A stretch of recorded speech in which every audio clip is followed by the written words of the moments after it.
नमस्कार दोस्तों, आप सभी का स्वागत है target classes with Harish sir में। इस वीडियो में हम आज बाल मनोविज्ञान, शिक्षण कौशल और जीवन कौशल से रिलेटेड कुछ 30 मोस्ट इंपॉर्टेंट क्वेश्चन डिस्कस करेंगे जो आगामी सुपर टेट की परीक्षा के साथ साथ अन्य सभी शिक्षक भर्ती परीक्षाओं के लिए बहुत उपयोगी होंगे। और जो लोग भी हमारे चैनल पर नए हैं वो चैनल को सब्सक्राइब करके बेल आइकन को प्रेस कर दें, जिससे किसी भी नए वीडियो का नोटिफिकेशन आप लोगों को समय से मिल सके। देखते हैं आज का फर्स्ट क्वेश्चन। ये फर्स्ट क्वेश्चन, पहले 10 क्वेश्चन चलेंगे बाल मनोविज्ञान से, नेक्स्ट देखेंगे 11 से 20 तक शिक्षण कौशल से, और 21 से 30 तक मिलेंगे जीवन कौशल से रिलेटेड क्वेश्चंस। ये टोटल आपके एग्जाम्स में 10-10 नंबर का वेटेज होता है, यानी तीनों मिला के 30 नंबर के क्वेश्चंस आते हैं। तो शुरू करते हैं आज का फर्स्ट क्वेश्चन। फर्स्ट क्वेश्चन दिया है, प्रकृति का नियम दो व्यक्तियों के संदर्भ में क्या कहता है। यानी जो प्रकृति का नियम होता है दो व्यक्तियों के संदर्भ में क्या कहता है। अपूर्णता, व्यक्तिगत विभिन्नता, समानता या व्यक्ति। तो ये प्रकृति का नियम दो व्यक्तियों के संदर्भ में क्या कहलाता है? ये कहलाता है व्यक्तिगत विभिन्नता। इसका राइट आंसर होगा ऑप्शन बी। नेक्स्ट क्वेश्चन देख लेते हैं। व्यक्तिक विभिन्नता में क्या अंतर पाया जाता है, ये बताना है। जो व्यक्तिक विभिन्नता होती है उसमें क्या अंतर पाया जाता है। व्यक्ति का स्वभाव, बुद्धि, मानसिक क्षमता या ये सभी। तो यहाँ पे राइट आंसर क्या हो जाएगा? व्यक्ति का स्वभाव, बुद्धि, मानसिक क्षमता ये सभी डिफर होते हैं, यानी व्यक्तिक विभिन्नता में ये सारे अंतर पाए जाते हैं कि कोई भी व्यक्ति का स्वभाव, बुद्धि और मानसिक क्षमता एक जैसी नहीं होती। सभी व्यक्तियों का ये अलग अलग होता है, यानी व्यक्ति का स्वभाव, बुद्धि और मानसिक क्षमता सबकी अलग अलग होती है। तो इसलिए राइट आंसर क्या हो जाएगा? Option D. नेक्स्ट क्वेश्चन देख लेते हैं। व्यक्तिक विभिन्नता का सर्वप्रथम किसने प्रयोग किया?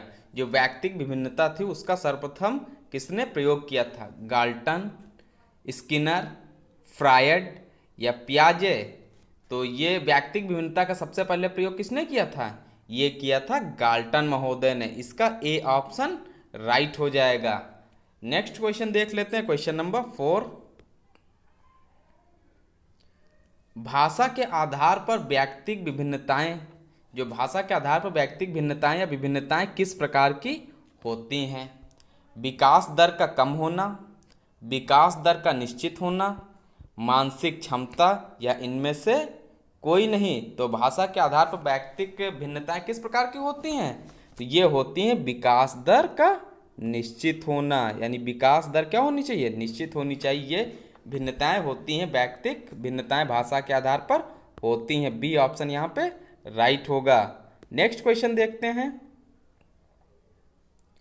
बालक अपने विचारों को कैसे अभिव्यक्त करने में अधिक कुशल होता है? यानी कोई भी बालक है जो अपने विचारों को अभिव्यक्त करने के लिए किस प्रकार से अधिक कुशल होगा? बोली के माध्यम से, संकेत के माध्यम से, या लिखित माध्यम से, या भाषा के माध्यम से। ये बताना है। 4 ऑप्शन दिए हैं, बोली के माध्यम से, संकेत के माध्यम से, लिखित माध्यम से या भाषा के माध्यम से। तो किस प्रकार से बालक अपने विचारों को अभिव्यक्त करने में अधिक कुशल होगा? ये होता है भाषा के माध्यम से। जो भाषा का संप्रेषण होता है उससे बालक के विचारों की अभिव्यक्ति की कुशलता का पता चलता है, यानी डी ऑप्शन सही हो जाएगा। नेक्स्ट क्वेश्चन देखते हैं। कक्षा में पढ़ाते समय अध्यापक का सर्वाधिक ध्यान किस मनोवैज्ञानिक तथ्य पर होना चाहिए? यानी कक्षा में पढ़ाते समय अध्यापक का सबसे ज़्यादा ध्यान किस मनोवैज्ञानिक तथ्य पर होना चाहिए? व्यक्तिक भिन्नता पर, समानता पर, संवेगों पर या बुद्धि चातुर्य पर। तो कक्षा में पढ़ाते समय अध्यापक का ध्यान किस मनोवैज्ञानिक तथ्य पर होना चाहिए? व्यक्तिक भिन्नता पर, क्योंकि कक्षा में बच्चे तो एक साथ ग्रुप में बैठते हैं लेकिन उनकी जो सीखने की क्षमता होती सबकी अलग अलग होती है। तो शिक्षक को यह ध्यान रखना चाहिए कि किस मेथड से पढ़ाया जाए, किस मेथड से सिखाया जाए बच्चों को, कि उनको सभी को नॉलेज प्राप्त हो जाए, सभी अच्छे से सीख सकें, या जो समझाया जा रहा है वो अच्छे से सबको समझ में आ जाए। तो टीचर को किस पे ध्यान देना चाहिए? व्यक्तिक भिन्नता पर। नेक्स्ट देख लेते हैं। बुद्धि लब्धि के आधार पर 120 से अधिक बुद्धि लब्धि वाले बालक कैसे होते हैं? जिनकी बुद्धि लब्धि 120 से ज़्यादा होती है तो वो बालक कैसे होते हैं? मंद बुद्धि बालक, प्रतिभाशाली बालक, जड़ बुद्धि बालक या सृजनात्मक बुद्धि वाले बालक होते हैं? तो 120 से अधिक जिनका आईक्यू होता है, इसका आईक्यू कितना होगा? 120 से अधिक होगा, 120 प्लस या 120 से अधिक, तो वो किसके अंतर्गत आएंगे? वो आएंगे प्रतिभाशाली बालक के अंतर्गत। बी ऑप्शन सही हो जाएगा। नेक्स्ट क्वेश्चन देख लेते हैं।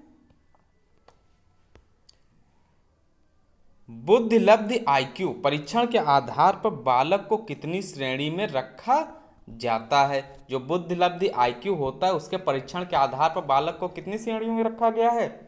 4 श्रेणी, 2 श्रेणी, 3 श्रेणी या 5 श्रेणियों में? तो ये रखा गया है आईक्यू के आधार पर 3 श्रेणियों में। सी ऑप्शन सही हो जाएगा।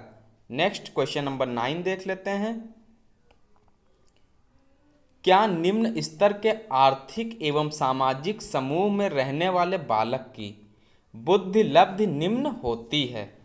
असहमत, पूर्णतः असहमत, पूर्णतः सहमत, और डी ऑप्शन दिया हुआ है इसमें आंशिक रूप से असहमत। तो यहाँ पर राइट आंसर क्या हो जाएगा? असहमत, पूर्णतः सहमत, पूर्णतः असहमत, और डी ऑप्शन था आंशिक रूप से असहमत। तो इसमें राइट आंसर हो जाएगा पूर्णतया असहमत। सी ऑप्शन यहाँ पे सही होगा, ये सी होना चाहिए। ये ए था, ये बी था और ये सी ऑप्शन, तो सी ऑप्शन यहाँ पे राइट हो जाएगा। यानी क्या निम्न स्तर के आर्थिक एवं सामाजिक समूह में रहने वाले बालक की बुद्धि लब्धि निम्न होती है? ये कोई जरूरी नहीं है कि आर्थिक एवं सामाजिक समूह में रहने वाले बालक जो निम्न स्तर के हैं उनकी बुद्धि लब्धि निम्न हो, ये कोई कंपलसरी नहीं होता है। ये उनका आईक्यू तेज भी हो सकता है। तो यहाँ पे पूर्णतः असहमत होगा, सी ऑप्शन सही हो जाएगा। नेक्स्ट क्वेश्चन देख लेते हैं। समाज में किस तरह की विभिन्नता व्यक्तियों में पाई जाती है?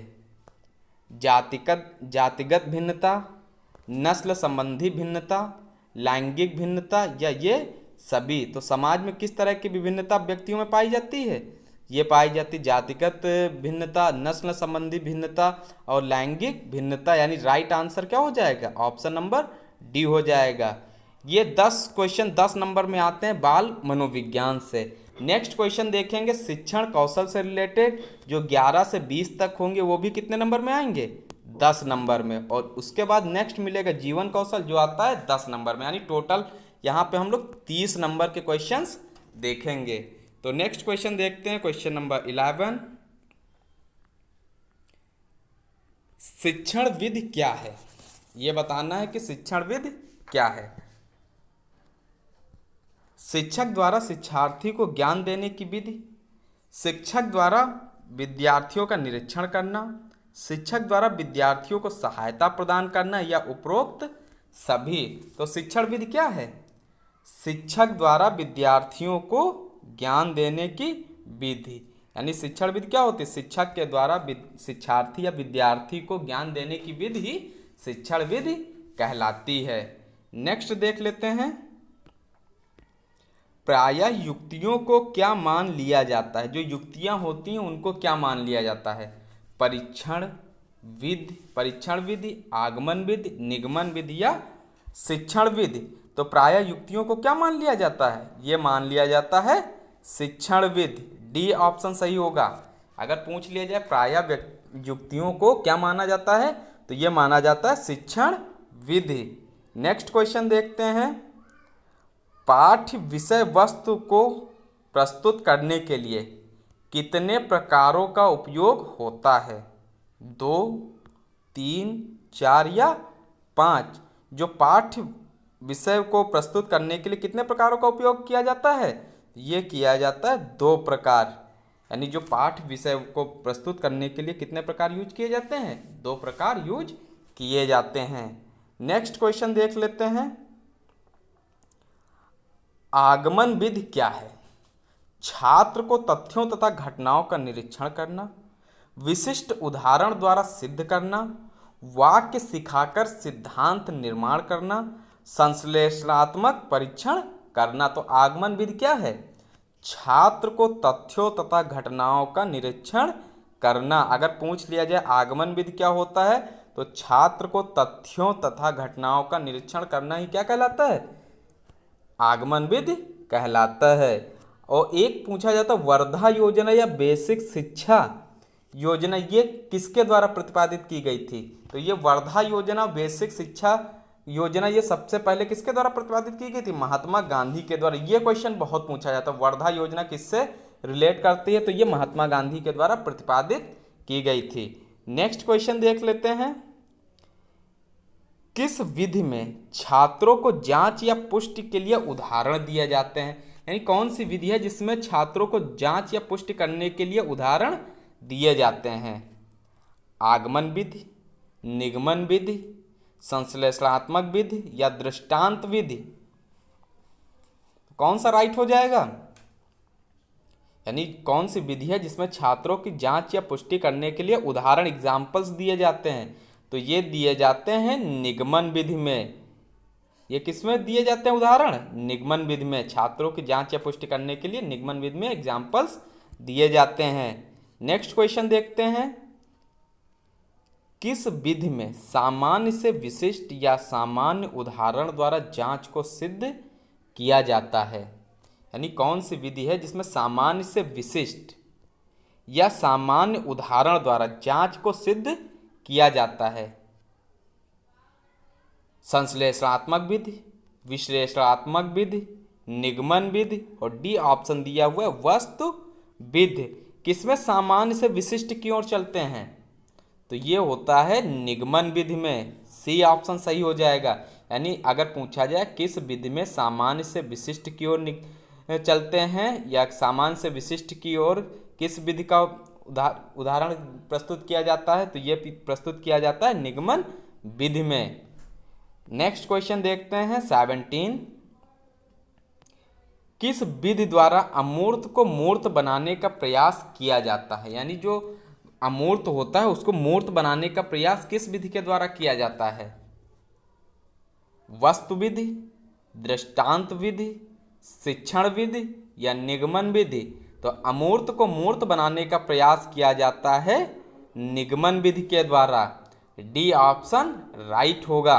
अगर पूछा जाए किस विधि द्वारा अमूर्त को मूर्त बनाने का प्रयास किया जाता है, तो ये अमूर्त को मूर्त बनाने का प्रयास किया जाता है निगमन विधि के द्वारा। नेक्स्ट क्वेश्चन देख लेते हैं 18, संश्लेषणात्मक विधि क्या है, यानी संश्लेषणात्मक विधि क्या होती है, अंगों का ज्ञान देकर पूर्ण वस्तु का ज्ञान देना, वाक्य सिखाकर वर्ण बताए जाते हैं, यहाँ पे लिखकर कर लीजिएगा सिखाकर, संश्लेषण विधि का परीक्षण करना, विशिष्ट उदाहरण द्वारा सिद्ध करना। तो संश्लेषणात्मक विधि क्या है, अंगों का ज्ञान देकर पूर्ण वस्तु का ज्ञान देना, ए ऑप्शन सही हो जाएगा।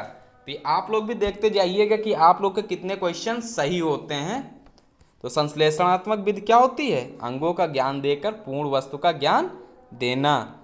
नेक्स्ट क्वेश्चन दिया हुआ है 19, हिंदी पढ़ाने में वर्णमाला सिखाई जाती है, किस विधि का उदाहरण है, यानी जब हिंदी पढ़ाते हैं, हिंदी पढ़ाने में पहले वर्णमाला, यानी जो हिंदी पढ़ाने के लिए सबसे पहले क्या सिखाई जाती है, पहले वर्णमाला सिखाई जाती है, यह किस विधि का उदाहरण है, निगमन विधि, आगमन विधि, संश्लेषणात्मक विधि या विश्लेषण विधि। तो हिंदी पढ़ाने में पहले वर्णमाला किसमें सिखाई जाती है, ये सिखाई जाती है संश्लेषणात्मक विधि में। नेक्स्ट क्वेश्चन देख लेते हैं, क्वेश्चन नंबर 20, विश्लेषण विधि क्या है। अब पूछ लिया गया विश्लेषण विधि क्या होती है, तो इसमें क्या करते हैं, पहले वाक्य सिखाकर तब शब्द और अंत में वर्ण सिखाना होता है, या वाक्य का परीक्षण करना होता है, सी ऑप्शन है वर्णमाला को सिखाना, और डी दिया है उपरोक्त में से कोई नहीं। तो विश्लेषण विधि क्या है, पहले वाक्य सिखाकर तब शब्द और अंत में वर्ण सिखाया जाता है। अगर पूछा जाए कि विश्लेषण विधि क्या है, तो उसमें टिक लगाएंगे, पहले वाक्य सिखाया जाता है, फिर शब्द, उसके बाद में अंत में वर्ण सिखाया जाता है। ये थे आप लोग के 20 क्वेश्चन बाल विकास और शिक्षण कौशल से रिलेटेड। अब आप लोग को 21 से 30 तक मिलेंगे जीवन कौशल से रिलेटेड, यानी 10 क्वेश्चन आपको जीवन कौशल से भी मिलेंगे। 10-10 क्वेश्चन का जो वेटेज होता है, तो हमने तीनों सब्जेक्ट को एक में मर्ज किया है, तो हर सब्जेक्ट का 10-10 क्वेश्चन हर वीडियो में लिए जाएंगे। तो 21वां क्वेश्चन देख लेते हैं, 21 नंबर। व्यक्ति द्वारा उचित निर्णय लेने की क्षमता एवं भावनाओं में संतुलन स्थापित करने की कला क्या कहलाती है? यानी व्यक्ति के द्वारा उचित निर्णय लेने की क्षमता एवं भावनाओं में संतुलन स्थापित करने की कला क्या कहलाती है? विश्लेषण क्षमता, जीवन कौशल, अभिगम क्षमता या भाषा कौशल? तो यहाँ पे राइट आंसर क्या हो जाएगा? तो ये कहलाती है जीवन कौशल, यानी व्यक्ति द्वारा उचित निर्णय लेने की क्षमता एवं भावनाओं में संतुलन स्थापित करने की कला क्या कहलाती है? जीवन कौशल। नेक्स्ट 22 क्वेश्चन देखते हैं। जीवन कौशल व्यक्ति को जीवन की समस्याओं को सुलझाने में किस प्रकार मदद करता है?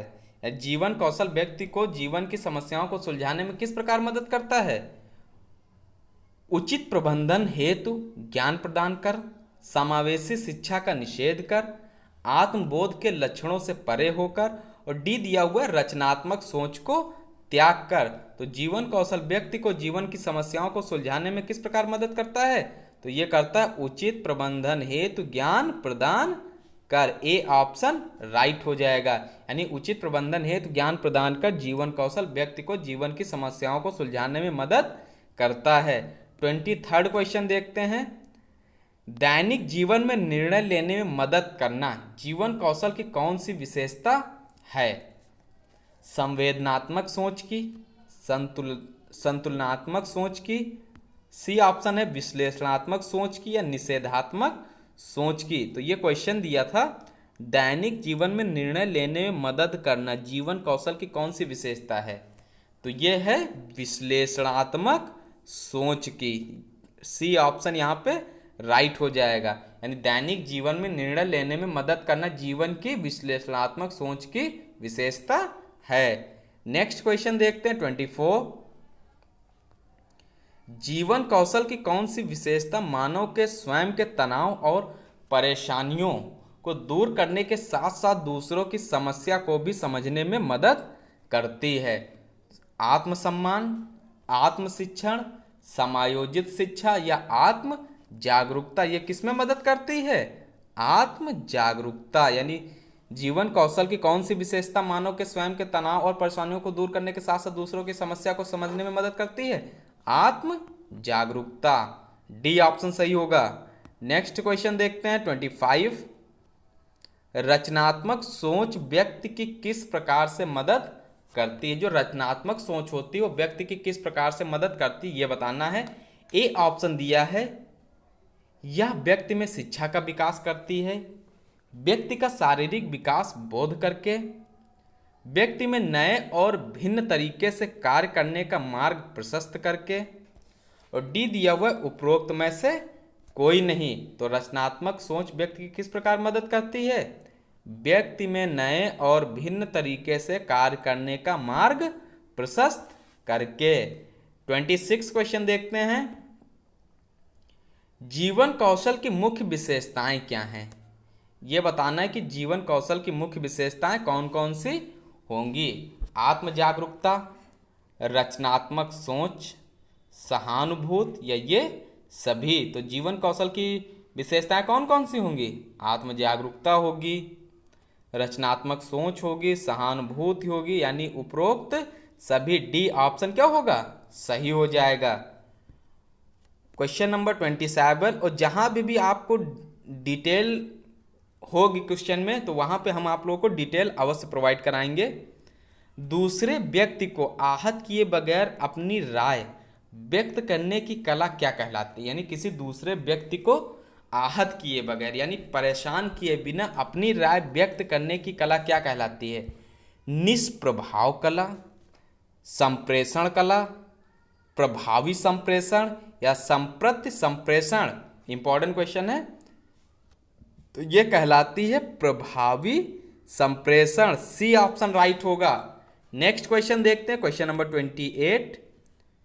विश्लेषणात्मक सोच की मुख्य विशेषताएं क्या हैं? अगर पूछा जाए विश्लेषणात्मक सोच की मुख्य विशेषताएं क्या हैं?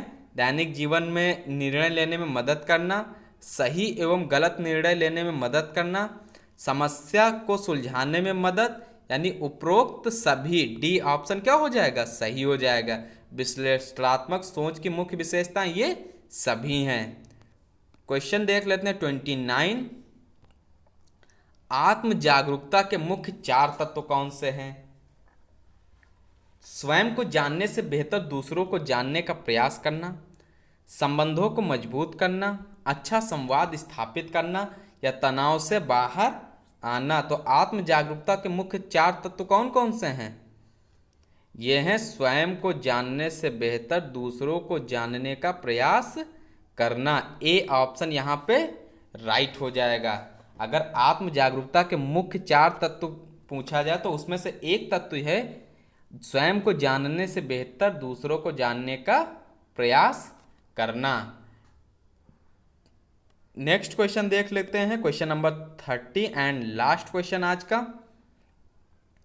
समानुभूति का अर्थ क्या है?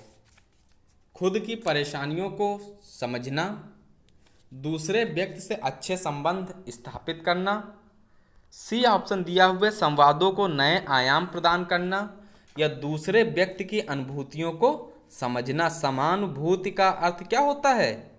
तो ये होता है दूसरे व्यक्ति की अनुभूतियों को समझना, यानी डी ऑप्शन सही हो जाएगा। अब आगे कुछ पॉइंट देख लेते हैं। जीवन कौशल से संबंधित प्रमुख आवश्यकताएं कौन कौन सी होती हैं? एक, जीवन कौशल से संबंधित आवश्यकता होती है निर्णय लेना, पहली। दूसरी होती है कुशाग्रता। थर्ड होती है प्रभावशाली बोलचाल। और नेक्स्ट होता है आत्मबोध। नेक्स्ट अंतर्वैयक्तिक संबंध। फिर आवश्यकता होती है प्रमुख समस्या समाधान, रचनात्मक सोच, संतुलन और संवेदना। ये जीवन कौशल से संबंधित प्रमुख आवश्यकताएं हैं। ये थे आज के कुछ 30 अति महत्वपूर्ण क्वेश्चंस। अब आप लोग के लिए केवल एक सब्जेक्ट संस्कृत बच जाता है और एक इंग्लिश बचता है। बाकी हमारे सारे सब्जेक्ट सुपर टेट में जितने भी आते हैं, KVS PRT या DSSB PRT में सभी कवर किए जा रहे हैं। तो आप लोगों को नेक्स्ट वीडियो इंग्लिश और संस्कृत से रिलेटेड मिलेगी, जिसमें 10 क्वेश्चन, जो 10 क्वेश्चन इंग्लिश के आते हैं और 10 क्वेश्चन संस्कृत के सुपर टेट में आते हैं। तो टोटल 20 क्वेश्चंस का वीडियो मिलेगा। तो जिसने भी हमारे चैनल को अभी तक सब्सक्राइब नहीं किया वो सब्सक्राइब करके बेल आइकन को प्रेस कर दे। केवल सभी सब्जेक्ट एकमात्र चैनल है target classes with Harish sir, इसी पे मिलेंगे सारे सब्जेक्ट विद डिटेल। जहाँ पे भी आप लोगों को डिटेल, जिस क्वेश्चन में हमको लगेगा कि हाँ यहाँ पे डिटेल बतानी चाहिए, तो वहाँ पे आपको डिटेल मिलेगी। बाकी MCQ टाइप, थ्योरी बेस सभी क्वेश्चंस मिलेंगे। और मैथ्स की क्लासेस अभी लाइव शुरू होने वाली हैं, उसकी व्यवस्था की जा रही है। बहुत जल्द लाइव क्लासेस भी शुरू हो जाएंगी मैथ्स की।